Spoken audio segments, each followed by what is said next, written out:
Hello guys, welcome back to new video. And ఈరోజు video వచ్చేసి shipping గురించి అయితే చెప్తానమాట. సో అసలు లైవ్ ఫిష్ అనేది ఎలా షిప్ చేయాలి అండ్ ఫిష్ని షిప్ చేసే ముందు అంటే లైక్ ఎలాంటి జాగ్రత్తలు తీసుకోవాలి అనేది అయితే చెప్తా. జాగ్రత్తలు అంటే ఏం లేదు, అసలు కండిషన్ అంటే ఏంటిది అండ్ అసలు ప్యాకెట్ సైజ్ ఏమి ఉండాలి అండ్ వాటర్ ఏది యూజ్ చేయాలి అండ్ అవన్నీ అయితే ఈ వీడియోలో అయితే చెప్తా. అండ్ వీడియో లాస్ట్ వరకు చూడండి, స్కిప్ చేయకండి. అండ్ ఇంకొకటి వచ్చేసి చాలా వరకు అయితే కామెంట్స్ అన్నీ ప్లకార్డ్స్ అని వచ్చినాయి. అండ్ ఓకే, ప్లకార్డ్స్ అయితే ఇద్దాము. అండ్ ఇంకొకటి వచ్చేసి అవి ఏవిస్తా అనేది నేను ఇప్పుడు అంతలా గివ్ అవే అయితే అడగకండి, టైం పడుతుంది. ప్రజెంట్ స్టాక్ గిట్ ఏమీ లేదు. అండ్ ప్లకార్డ్స్ అయితే ఇప్పుడు నేనేమనుకుంటున్నా అంటే వీటి ఒక ప్రైస్ అండ్ వీటి ఒక బేబీస్ మనకి ఎప్పుడైతే ఇవి అడల్ట్ అయిపోతాయో వీటి ప్రైస్, సో వాటినే నేను గివ్ అవే కింద అయితే ఇద్దాం అనుకుంటున్నా. అండ్ అదనమాట సో మ్యాటర్. అండ్ ఇవి వచ్చేసి టైం టు షిప్పింగ్ అనమాట వీటిని అన్నిటిని. అండ్ ఇప్పుడు వీటిని ఒక్కొక్క దాని గురించి అయితే చెప్తా. ఫస్ట్ వచ్చేసి మీరు ఫిష్ని ఎవరికైనా పంపించాలి అండ్ మీరు ఒక ప్లేస్ నుంచి ఒక ప్లేస్కి తీసుకెళ్ళాలి అని అనుకుంటే, సో సమ్మర్ టైంలో అయితే అసలు అలాంటి సాహసాలు చేయకండి. సో సమ్మర్ అనేది చాలా డేంజర్ అనమాట. అంటే ఇప్పుడు సమ్మర్ కాదు కదా బ్రో అని అంటారు కదా, అంటే ఒకవేళ ఇన్ కేస్ మీరు తర్వాత అయినా అని అనుకుంటే, అంటే తర్వాత సమ్మర్ టైంలో కానీ మీరు ఎప్పుడైనా ఇట్లానే బయటికి తీసుకెళ్ళాలి అండ్ మీరు ఒక ప్లేస్ నుంచి ఇంకో ప్లేస్కి వెళ్ళాలి అనుకుంటే, సో మ్యాక్సిమం అలాంటి టైంలో అయితే రిస్క్ తీసుకోండి. ఎర్లీ మార్నింగ్ కానీ నైట్ టైంలో కానీ అలాంటి టైంలో మాత్రమే జర రిస్క్ తీసుకోవాలి. ఎందుకంటే నైట్ అప్పుడు వెదర్ కూల్గా ఉంటుంది, సో ఫిషెస్ చనిపోయే ఛాన్సెస్ తక్కువ ఉంటాయి. అండ్ సమ్మర్ అయితే రిస్క్ తీసుకోకండి. అండ్ ఇంకొకటి వచ్చేసి ఫిషెస్కి అనేది షిప్పింగ్ చేసే ముందే మీరైతే మంచిగా లైవ్ ఫుడ్స్ అనేది ఇవ్వండి. లైవ్ ఫుడ్లో వచ్చేసి అయితే మన దగ్గర మెయిన్గా అయితే మొయినా, ఇంకొకటి వచ్చేసి మస్కిటో లార్వా, ఇవి రెండు అయితే నేను మ్యాక్సిమం మెయింటైన్ చేస్తాను. సో ఈ రెండు తప్ప ఇంకేం మెయింటైన్ చేస్తలేను. అండ్ గ్రిండల్ వామ్స్ గురించి కూడా చెప్తా. సో గ్రిండల్ వామ్స్ ఎందుకంటే చాలా వరకు కస్టమర్స్ అది రిక్వైర్మెంట్, అంటే లైక్ మేము మోయినా మెయింటైన్ చేయలేము, సో మేము ఉండేది అపార్ట్మెంట్స్లో, స్మెల్ వస్తుంది అంటారు కదా మోయినాకి, సో అలా దానివల్ల ఏమైనా ఇబ్బంది ఉంటుందా అని అయితే చాలామంది అయితే అడుగుతున్నారు. సో వాళ్ళ కోసం అని చెప్పి నేను గ్రిండల్ వామ్స్ అయితే తీసుకుంటా. సో వాటిని ఎలా కల్చర్ చేయాలి అని చెప్తా. అదే అనమాట, నేను దాని గురించి డీటెయిల్గా అయితే చెప్తా నెక్స్ట్ వీడియోస్లో.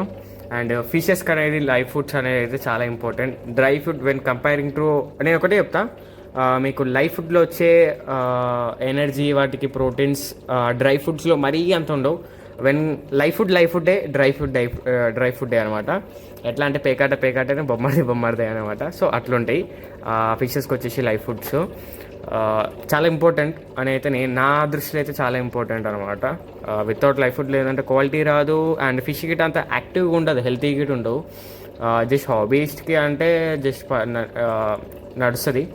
అండ్ ఇంకొకటి ఏంటంటే మనం ఇది గిట్ట యూజ్ చేయొచ్చు, గ్రిండల్ వామ్స్ కానీ అలాంటివి.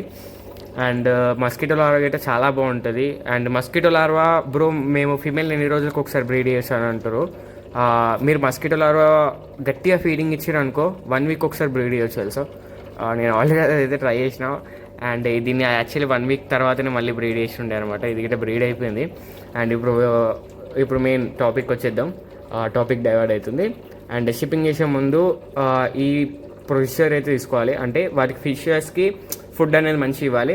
అండ్ కండిషన్ అంటే ఏంటిది అనేది ఈ వీడియోలో చెప్తా. అది గప్పి అవ్వచ్చు, బెట అవ్వచ్చు, ఇంకే ఫిష్ అయినా అవ్వచ్చు. వాటికి 1 డే ముందే మనకైతే ఫుడ్ పెట్టకుండా మనకైతే షిప్పింగ్ అనేది అయితే చేస్తాం అనమాట. సో ఫుడ్ పెట్టకపోతే మళ్ళీ ఫిష్ చచ్చిపోతుంది కదా బ్రో అని మళ్ళీ నన్ను క్వశ్చన్ చేస్తారు. అంటే ఎవరైనా పర్చేస్ చేస్తారు కదా, సో ఆ టైంలో అయితే మమ్మల్ని అడుగుతారు అనమాట. లైక్ ఫుడ్ పెట్టకపోతే మీరు చనిపోతాయి కదా, అట్లా మీరు ఫుడ్ పెట్టరు, ఫుడ్ వేసి పంపాను అంటే. ఎందుకు ఫుడ్ వేసి మేము పంపాము అంటే, సో ఫస్ట్ ఇక్కడ చూడొచ్చు కింద మొత్తం డస్ట్ పార్టికల్స్, వీటి ఒక డస్ట్ పార్టికల్స్ అనమాట. సో ఈ డస్ట్ పార్టికల్స్ వల్ల ఏమవుతుందంటే వీటి ఆక్సిజన్ లెవెల్స్ అనేది తక్కువై ఫిష్ అనేది చనిపోయే ఛాన్సెస్ ఉంటుంది. ఎప్పుడైతే ఇందులో ఈ డస్ట్ అంతా ఉంటుంది, సో అవంతా దానివల్ల పొల్యూట్ అయిపోయి ఫిష్ అనేది చనిపోయే ఛాన్సెస్ చాలా వరకు అయితే ఉంటుంది అనమాట. సో అందుకని మనమైతే వీటికి 1 డే ఫుడ్ ఇవ్వకుండానే పంపిస్తాము. సో వాటికైతే అండ్ ఇంకొకటి మెయిన్ థింగ్ వచ్చేసి అయితే బెటాస్ గప్పీస్ వితౌట్ ఫుడ్ లేకుండా 6 days వరకు షిప్పింగ్లో అయితే ఉండగలుగుతాయి. ఈజీలీ 6 days అనమాట. అండ్ ఇంకొకటి టాపిక్ అండ్ గప్పీ గురించి చెప్పిన కదా. సో గప్పీస్ గిట్ట ఈజీగా ఉంటాయి, దానివల్ల ఏం ప్రాబ్లం ఏమి ఉండదు.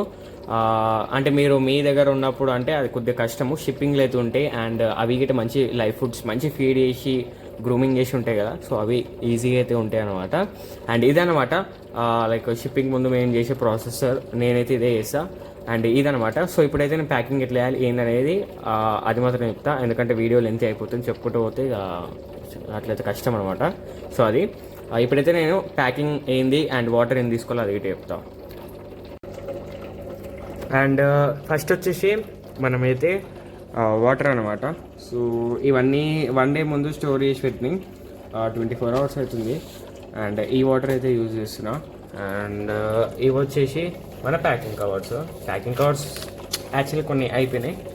సో నేను ఇంకేం తెప్పలేను అనమాట. సో ఫస్ట్ వీటి హైట్ వచ్చేసి అయితే మనకి 7 to 8 inches అయితే ఉంటుంది, 7 to 8 inches. అండ్ సైడ్స్కి వచ్చేసి అయితే 4 inches అయితే ఉంటుంది అనమాట. అండ్ ఇదనమాట ప్యాకింగ్ కవర్స్ యాక్చువల్లీ. సో ఇవే ప్యాకింగ్ కవర్స్లో వాటర్ ఫిల్ చేసి అయితే మనం ఈజీగా అయితే ప్యాక్ చేసి పంపించచ్చు. అండ్ విత్ ఏరియేషన్ పెట్టి గిట్ట మనం పంపించచ్చు, వితౌట్ ఏరియేషన్ పెట్టకుండా కూడా పంపించచ్చు. అండ్ నేను నెక్స్ట్ వీడియోలో అంటే మళ్ళీ నేను ప్యాకింగ్ వీడియోస్ మీద చేస్తూ ఉంటా.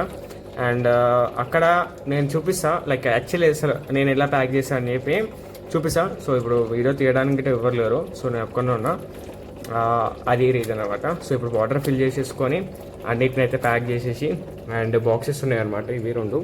సో ఈ బాక్సెస్కి కింద టేప్ వేసేసేసి సో ఫిషెస్కి మంచిగా రౌండ్గా మనం పేపర్ చుట్టి పార్సల్ ఆఫీస్కి అడిగేయడమే, ఫుల్ డీటెయిల్స్ రాసేసి అది లాస్ట్లో గిట్ట చూపిస్తే నేను ఏమేమి రాస్తున్నాయి అనేది గిట్ట. అండ్ ఇంకొకటి వచ్చేసి అది లైక్ ఫిషెస్ని అంటే చాలామందికి ఒక కస్టమర్ ఇలా అడిగిండు, అంటే ఇలా అని కాదు చాలామంది అడిగారు, బ్రో ఫిష్ అనేది ఇన్ కేస్ ప్యాకింగ్ మన కొరియర్లో చనిపోతే ఎలా, మీరు ఏమైనా రిఫండ్ ఇవ్వగలుగుతారా ఇవ్వరా అని అయితే అడిగారు. ఖచ్చితంగా అయితే రిఫండ్ ఉంటుంది. రిఫండ్ అంటే ఫిష్ చనిపోతే ఫిష్ ప్లేస్లో అదే ఫిష్ ఇవ్వడం అయితే నేనైతే చేస్తా. అదనమాట. అమౌంట్ అయితే రీబ్యాక్ చేయమంటే నేనైతే చేయను, ముందే చెప్తున్నా, క్లియర్గా చెప్తున్నా వీడియోలో. ఫిష్ చనిపోతే ఫిష్ రీఫండ్ అయితే ఇచ్చేస్తాను నేను, మళ్ళీ సెండ్ చేస్తే మీరు కొరియర్ ఛార్జెస్ పెట్టుకోవాలి. అండ్ మన దగ్గర అయితే కొరియర్ ఛార్జ్ మరీ అంత ఘోరంగా ఏమి ఉండవు, అండ్ నార్మల్ కాస్టే ఉంటుంది. అండ్ మనకి అక్కడ ఎంతైతే తీసుకుంటారో మనం ఇంక అంతే ఛార్జ్ చేస్తాం, అంతకుమించి ఎక్కువ ఛార్జ్ చేయము. అండ్ ఇదే అనమాట. సో నేనైతే వీటిని అయితే ఇప్పుడు ప్యాక్ చేసి అయితే వేసేసుకుందాం అన్నిటిని. సో గాయస్ ప్యాకింగ్ అయితే కంప్లీట్ అయిపోయింది. సో ఇప్పుడైతే చూసుకోవచ్చు, ఇది బ్లూరిమ్ అనమాట. So blue rim male.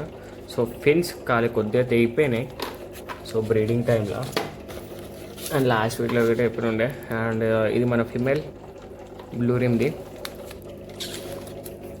And so ఇది వచ్చేసి రాయల్ బ్లూ అనమాట. సో రాయల్ బ్లూ ఫీమేల్, ఇది మేల్ కాదు. అండ్ మన కోయి గ్యాలక్సీ ఫీమేల్ అనమాట. సో ఇది ఫస్ట్ ఫీమేల్. అండ్ ఇది వచ్చి మన రాయల్ బ్లూ మేల్ అనమాట. సో ఫిన్స్ ఒక్కొక్కడికి ఏం డ్యామేజ్ ఏమి ఉండవు. సో ఇలాంటి కండిషన్లు ఉన్న ఫిషెస్నే పంపిస్తాం. అండ్ ఇంకొకటి ఏంటంటే ఇన్ కేస్ అంటే ఫిషెస్ అనేది చనిపోతే అని అన్నా కదా. అండ్ ఇంకొకటి సో ఫిషెస్ని కండిషన్ చేయని అయితే మేమైతే పంపించము. సో కండిషన్ మీనింగ్ అంటే ఏం లేదు, సో ఫిషెస్కి మంచిగా ఫుడ్ ఇవ్వడమే. సో అంతే, అంతకుమించి ఇంకేం ఉండదు. మంచి ఫుడ్ ఇచ్చేసి అండ్ దాని తర్వాత ఇవి సెటిల్ అయిన దాని తర్వాత ఆఫ్టర్ 1 week తర్వాత అయితే వీటిని అయితే షిప్పింగ్ అయితే వేస్తాం. అండ్ ఇంకొకటి ఏంటంటే కండిషన్ చేయకుండా ఫిష్ని పంపించడం అంటే చనిపోతుంది. సో చనిపోయిందంటే అప్పుడు ఓవర్ లాస్ కావాలి, సో నేనే లాస్ కావాలన్నమాట. సో ఫిష్ చనిపోతే సో అందుకని సో వీటిని మంచిగా కండిషన్ చేసిన దాని తర్వాతనే నేనైతే సెండ్ చేస్తాను. అండ్ ఇవన్నమాట. సో కస్టమర్ అయితే టోటలీ ఇన్ని పీసెస్ అనమాట. సో ఇన్ని పీసెస్ యాక్చువల్లీ అంతకుముందు గిట్ట చాలాసార్లు తీసుకుంటూ అండ్ ఇప్పుడు గిట అనమాట. సో ఇప్పుడైతే అతనికి కాంప్లిమెంటరీగా అయితే మోయినా గిట పంపిస్తున్నాను అనమాట. సో మోయినాకి నేను ఎలాంటి అమౌంట్ తీసుకోవట్లేను. మళ్ళీ అయితే అతని దగ్గర క్రాష్ అయిందంట యాక్చువల్లీ. సో నేనైతే మళ్ళీ పంపిస్తున్నా. అండ్ సో ప్రైజెస్ గిట మంచి రీజనబుల్ ప్రైస్కి అయితే ఇచ్చిండే. అండ్ ఇవన్నీ ఇంపార్టెంట్ ప్లేయర్స్ అనమాట. సో దీని మెయిల్ అయితే ఇప్పుడు పంపిస్తలేను. నెక్స్ట్ అతనికి కొన్ని ఫ్రైస్ అయితే పంపించేట్టు ఉన్నాయి FCCP. సో అప్పుడు ఆ మెయిల్తో సహా నేనైతే పంపిస్తాను. అండ్ ఇవన్నమాట సో టోటలీ సో అతనికి పంపించేది. అండ్ ఈ బాక్స్ పెట్టేసి అయితే పంపించేద్దాం మనం ఇప్పుడు. అండ్ వీటి మీద నేమ్స్ అవి ఇవి రాసేసి, సో ఏవైతే డీటెయిల్స్ ఉంటాయో అవి రాసేసి మన డీటెయిల్స్ ఇటు రాసేసి సో సెండ్ చేస్తే అయిపోతుంది అనమాట. సో ఇది అండ్ ప్యాకింగ్ సిచ్యువేషన్ అనమాట ఇప్పుడు. సో ప్యాకింగ్ అయిపోయాక ఫిషెస్కి ఫీడింగ్ అయితే ఇవ్వాలి. అండ్ ఇది ఓవరాల్ ది ప్యాకింగ్ అనమాట. అండ్ ఇంతే మ్యాక్సిమం నేను తీసుకున్న ప్రికాషన్స్ అండ్ ప్యాకింగ్ చేసే టైంలో ఇలానే ఉంటుంది. అండ్ ఇది మాత్రమే నేను చెప్తున్నా. అండ్ సో నెక్స్ట్ వీడియో అయితే కలుద్దాం.